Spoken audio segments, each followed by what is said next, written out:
This is the transmission crossmember out of the car.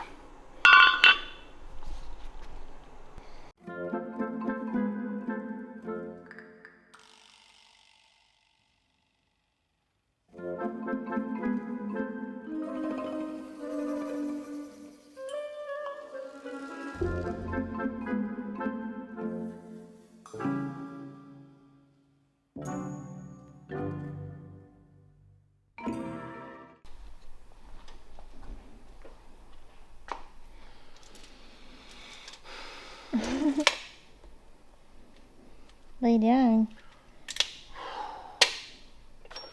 I'm trying to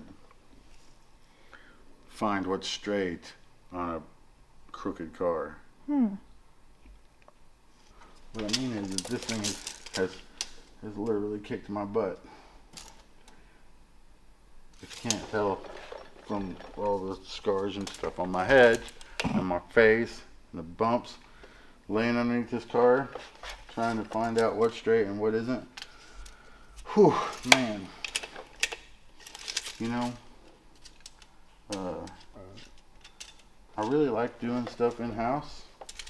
I really like doing our own work on our own cars.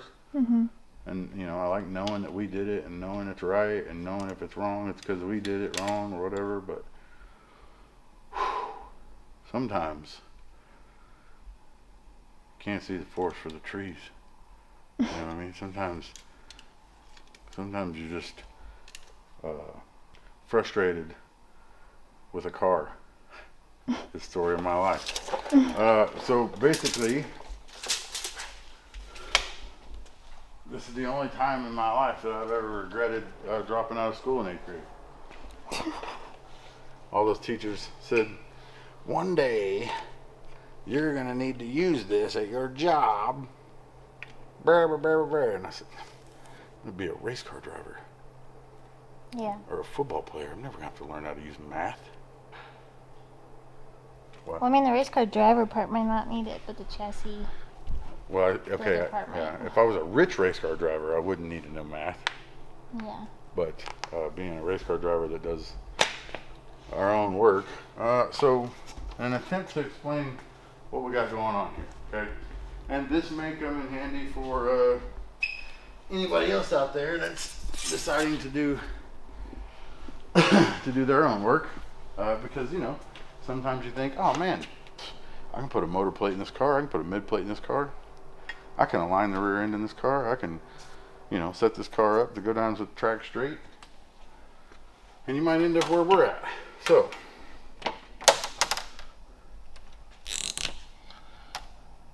when it comes to race cars, especially crankshafts and rear ends and all that stuff, it's all about parallel lines. Or common lines, or whatever you call them. Parallel lines have a lot in common. It's a shame they'll never meet. Dad joke number one. That was an impromptu dad joke too. So in this car, so I'm used to, I haven't done stock frame rail car in a long time. We have raced a tube chassis car for years. Yours. Mine. Yeah. Yeah. Or we raced your Cadillac, which was all stock, so it didn't matter. But on this car, it matters. So you've got, you know, you got a couple of frame rails that look like this. Literally, that's what they look like. Like, that's absolutely what they look like. And try and measure off of those to find anything is ridiculous. Looks like shoulders. That crooked ones. That's actually a mirror image of the frame rails of this car. So you got to find center of this, because you want, the goal is, you've got a pinion,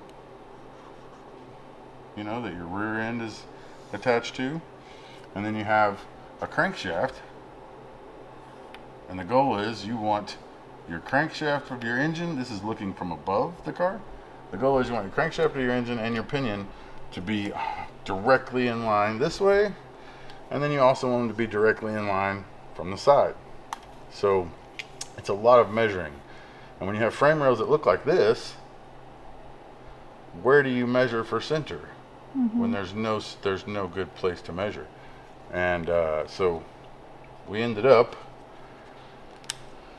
deciding, we found some paperwork on Google, and it has some measurements to different places to measure from, body mounts and whatnot, which, body mounts aren't the greatest to measure off of, but that's what they said. So we ended up checking from some body mounts over, and then also checking from because in reality, none of this shit really matters. The frame rails and all that crap, none of that really matters. All that really matters is that the rear end is in line with the crankshaft, and the rear end is parallel with the front suspension and in line, so that it's not dog walking, and it's not crab walking, and it doesn't have rear steer. You would think it'd be easier than this, but it's not. So we went off of the front two control arm bolts, measured off of those to center, dropped the plumb bob down in the center of the front cross member here, made a mark on the ground, then went to here, measured over to center, made a mark just to check here, measured over to center. But we went to the ladder bar cross member, which runs across the car like this, and we made a center mark there, dropped the plumb bob down. We did the shock cross member, made a center mark here, dropped the plumb bob down, then made a center mark. And then the very rear cross member, we did the same thing.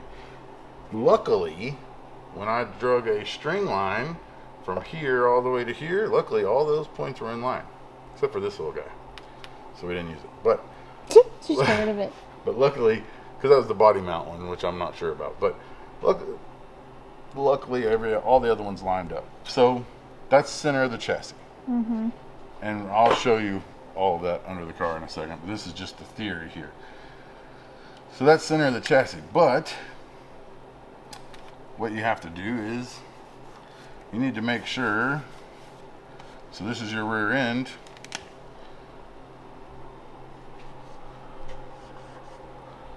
And these are your big fat tires. Wow, that one's way out. Big tires? It needs to be moved over already. That's what it used to look like. Yeah, exactly. So big fat tires, or skinny tires, whatever you want to call them, 29.5s. Big tires. Big tires.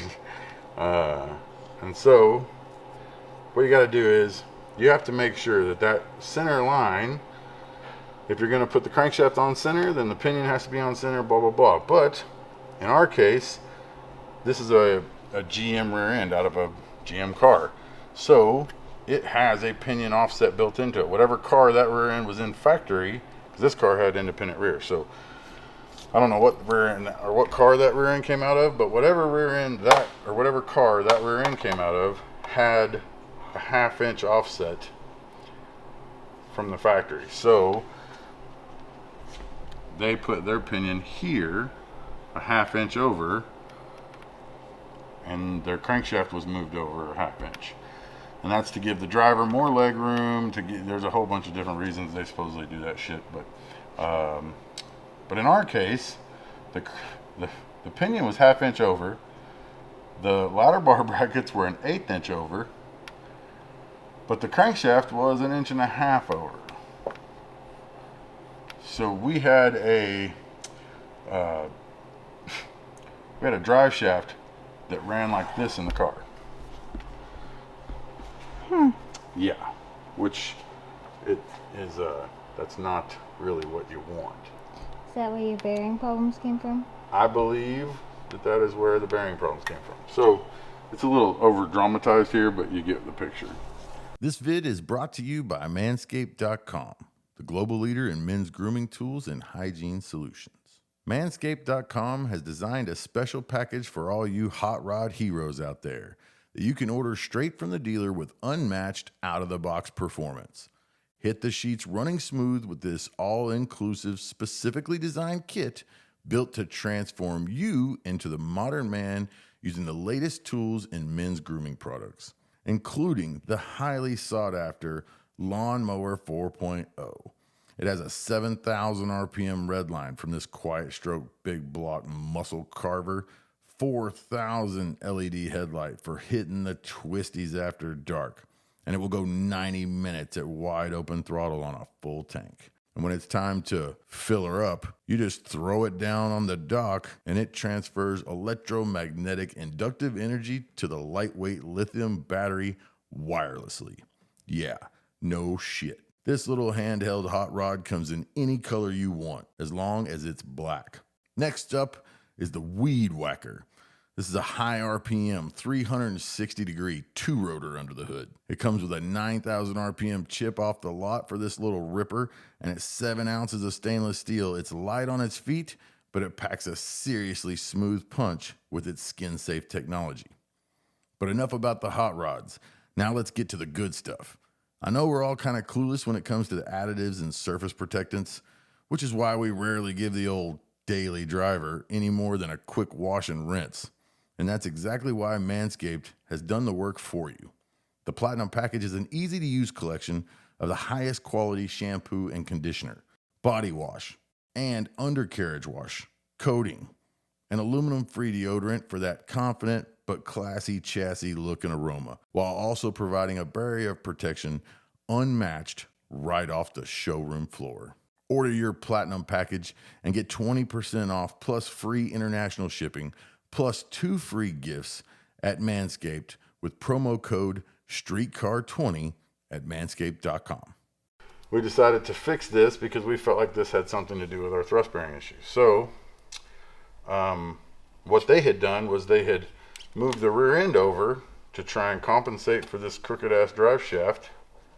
So they moved the rear end over as far as they could, but then all that did was put this over here, this out here, and this in here. Well, then your ladder bars are now crooked and your drive shaft is still crooked because it's not far enough. So it was like, man, the only way that we could find to fix this car to where we could legitimately race it and feel okay about it and go faster, because we feel like this car was at its limit. It was, it was a mid to low 6-second car. That's probably about as fast as you want to go in it. Well, and anytime we tried to go faster, it would go hard right. Every time, like it would go, it'd run good and it'd go straight until you get up over a certain amount of horsepower, and then it would go hard right. With your crooked frame rails here, what I figured out was the ladder bar cross member was crooked. It was like that. So it was crooked this way, and it was crooked this way. So it had a ton of rear steer. So your ladder bar brackets being up here, instead of having the crooked ladder bar brackets, they turned the rear end to try and fix the ladder bar brackets, or fix the ladder bars to straighten them up. And then the engine was way the hell over here, and it was crooked pointed this way. It was just a fucking mess. Well, in order to fix that, you think, no big deal. We'll put motor plates in it. We'll get rid of the stock motor mounts because they were twisted all the hell trying to fix this issue. So we'll just put motor plates in it. Then we'll move the crankshaft over to the center of the car, point it straight back. We'll fix the pinion, move the rear end over. We'll put it in the center.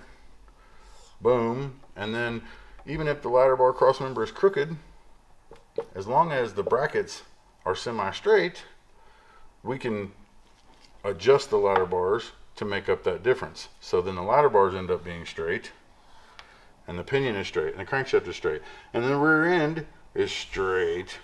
Wow, I can't draw a straight line, but then your rear end, ruler. huh? Thinking of that ruler. Yeah, that's the point of this, right? But then, so then your rear end is straight, and it's centered. Everything's happy. Even if the ladder bar cross member is a little crooked, that's okay. We have adjustments. We can make up for that. But so you have to have everything right this way, and so because you have a motor plate here that you have to attach to the frame rails, and then you have a motor plate in the front that you have to attach to the frame rails. So you have to make sure all this is right from the top side looking this way, but then you also have to make sure from the actual side. So this is your rear end, your pinion, and then you got your ladder bars here. You got another ladder bar on the other side. You have to make sure that they both have the same angle to them, that you don't have one like that, to where it's leaning. And so the ladder bar cross member has to be straight side to side, which is ridiculous. Or you have to fix the ladder bars themselves on the rear end. And then the frame rails need to be straight. And then the crankshaft needs to point at the pinion so that your drive shaft goes straight to your pinion. So you're working in 3 dimensions, or 2 dimensions really, but and you have to do it all at the same time. In a tube chassis car, it's easy. So easy. Tube chassis car, you just you measure between the frame rails, you get center, and then you take the rear end, you put alignment bars on the rear end, like I got here. You bolt these to the brake hubs or axles, and then you measure from here to the 4-link bracket, and from here to the 4-link bracket. And then that'll tell you if it's straight this way or that way. And then you measure from the 4-link bracket to the 4-link bracket, and 4-link bracket to 4-link bracket, and then that'll tell you if it's straight this way or this way. Easy, easy peasy. On this car, there's nowhere to do any of that. This is what gave me the most trouble. And if anybody ever has this issue, maybe this will help them.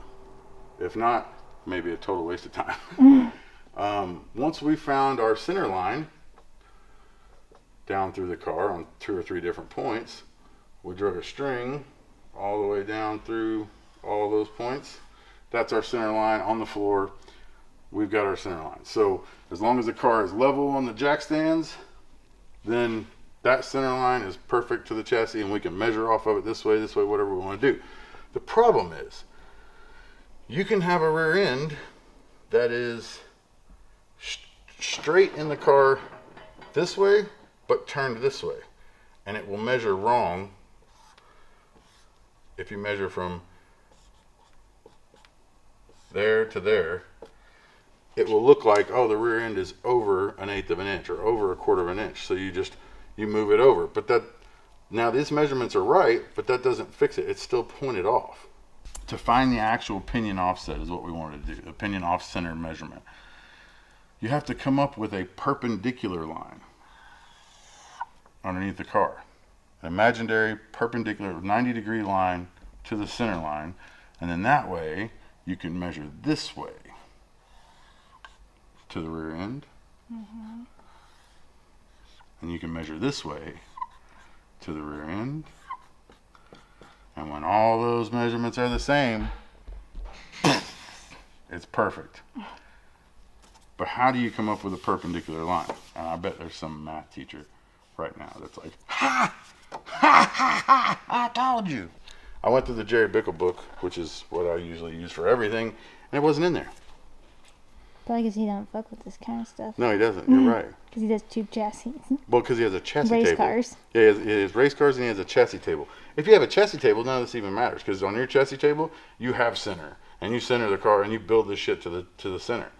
But this deal is already built. We are optimizing our combo here, so we're working with what we got. We're not cutting anything out of this car and redoing it. So. Well, and we don't have a chassis table. Right. We have a floor, chassis floor. That's our chassis floor right there.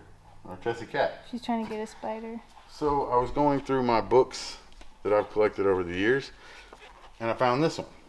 This is the Door Slammers, the Chassis book by Dave Morgan. But believe it or not, this guy, he's done this before with this kind of car.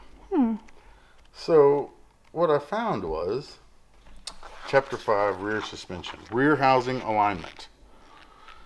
I mean, that's as Long before you feel the Look, that's what we want. We need somebody that works on that shit. Yeah. Because that's what this is. Long before you feel the excitement of a good-looking dangle the front wheels kind of launch, you need to make sure your rear axle housing is square within your door slammer. Because where it goes, your car goes. Oh. That's what it says right there. Now. He already knew. Yep. He's known this shit for years. He said, if you're tracking down a not going straight condition, you have got many areas to look at besides rear housing alignment. From the techniques used in Chapter 2, you can establish a center line and a PL, which is perpendicular line.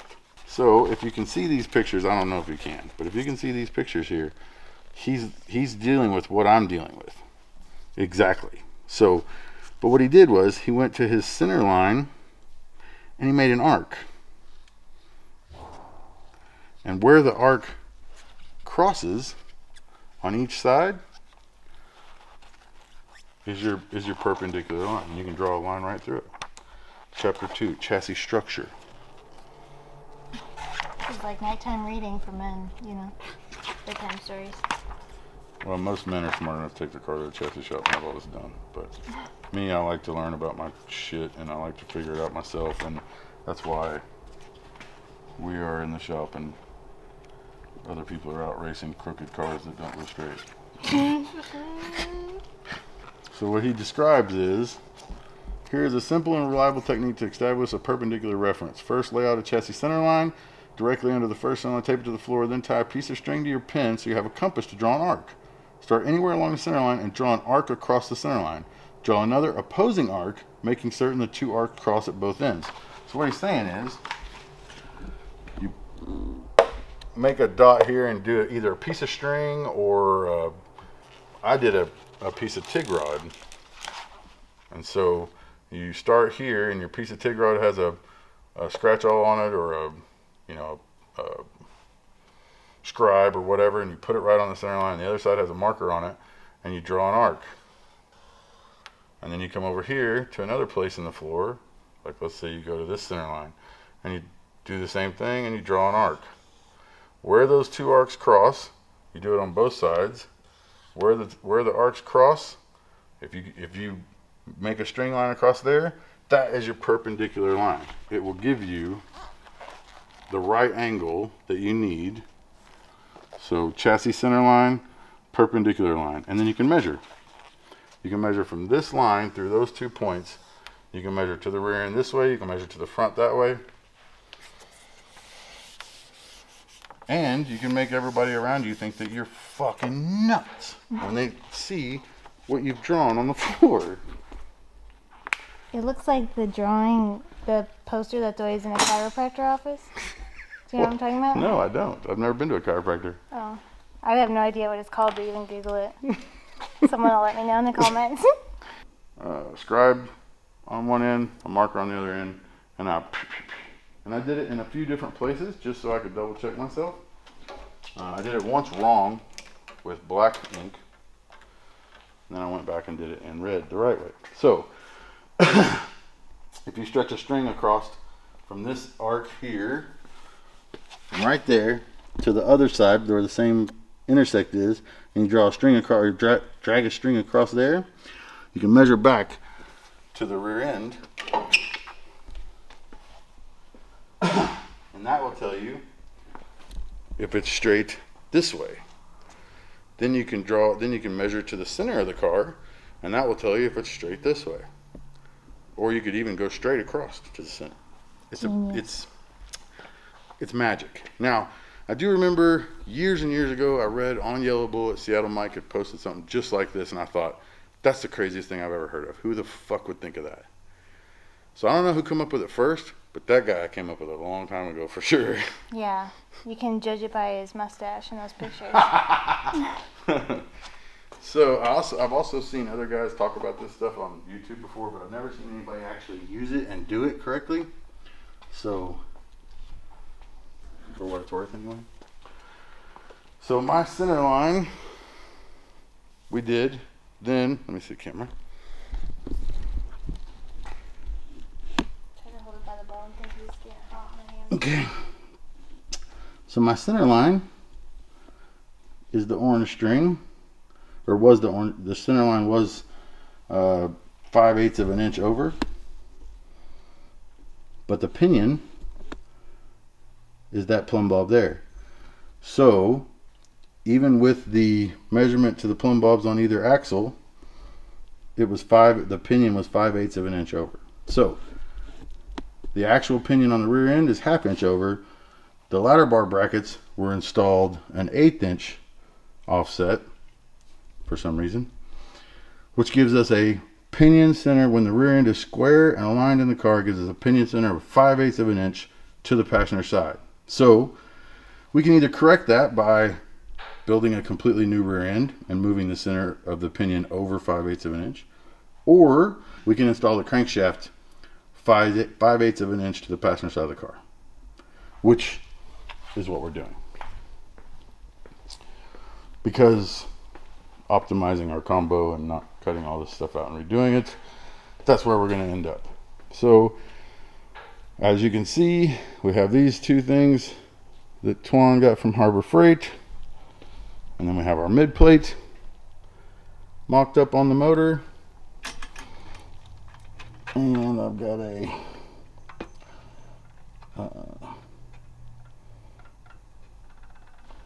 a little protractor there on the engine, and it is at 0 degrees, which means it's completely level flat this way, and it's in the center. Well, it's almost in the center. I've got to move it over just a little bit, but so that center line, that orange line, is 5/8 of an inch off center. And so you line up the front of the crankshaft with that plumb bob, back of the crankshaft with that plumb bob, and you put those on that center line. And the rear end is on that center line. And then when you look down all three, it's a beautiful thing. And to move the engine over, when it's on these deals here,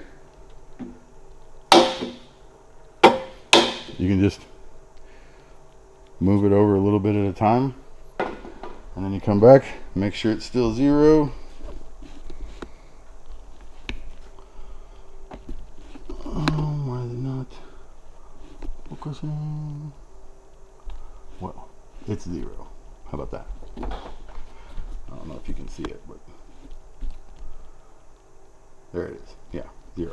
So now that we've got, all that centered, or very close to center, the point is we're just going to keep jogging it over a little bit at a time. But I had done all this previously. I went completely through the whole thing. Thought I was done 2 nights ago, or whenever we did the live video on it. Thought I was ready to go, ready to weld this thing in place. And whenever I was under here checking everything, the ladder bars themselves, so this ladder bar and that ladder bar, were at 2 very different angles, even though the rear end seemed level. So I had to cut the diagonal link out, or I had to take the diagonal link out, cut it down smaller, because what it was doing was when I pulled the rear end over, it was tweaking the rear end to one side.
So we got some mid-plate mounts finally. Let's see if you can see that there.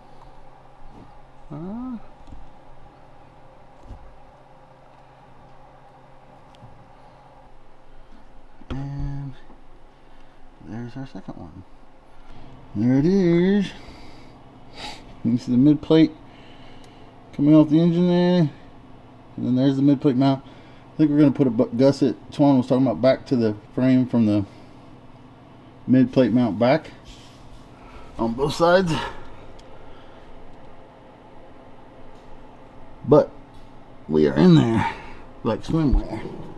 Now, the last thing to talk about is how do you know what angle to put the crankshaft versus the pinion, which is where that plumb bob's hanging off of there. And the way you do that, the best way that I've found to do that is you measure them, you adjust them and you measure them until you get a rise. Hang on. One thing that I forgot to tell you was how did I come up with the angle of the crankshaft versus the pinion.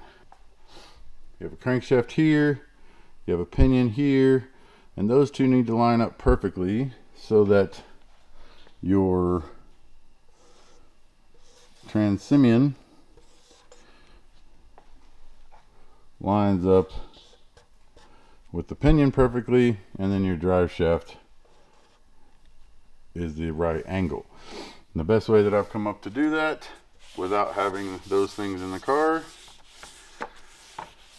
was to measure from the center of the pinion down to the ground, and from the center of the back of the crankshaft from here basically down to the ground, and then you adjust those until you're within range. So on this car I ended up because the mid plate is so far back in this car has about a 69-inch mid plate. Because of that, I wanted the crankshaft as absolutely low as I could get it, you know, obviously with having plenty of ground clearance or whatever. But so I ended up with a 29.5 tire in the rear, small tire, if you know what I'm saying. I ended up with the crankshaft actually being a half an inch lower than the pinion. So then we had to angle the engine up, so we ended up like that. So we're a half an inch lower on the crankshaft, on the inside end of the crankshaft, basically where the flex plate goes. The center of the crankshaft is a half an inch lower than the center of the pinion.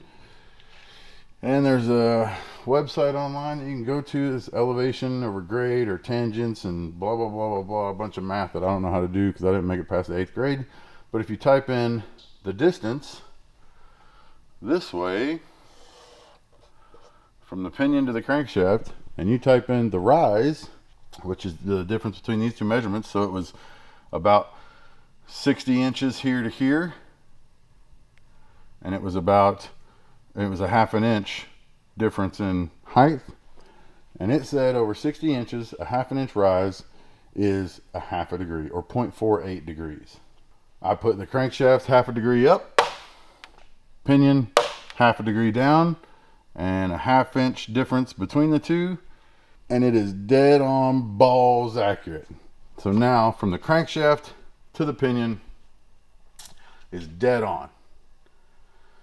And you got to remember that the pinion is actually something like, it's actually lower than the center of the axle.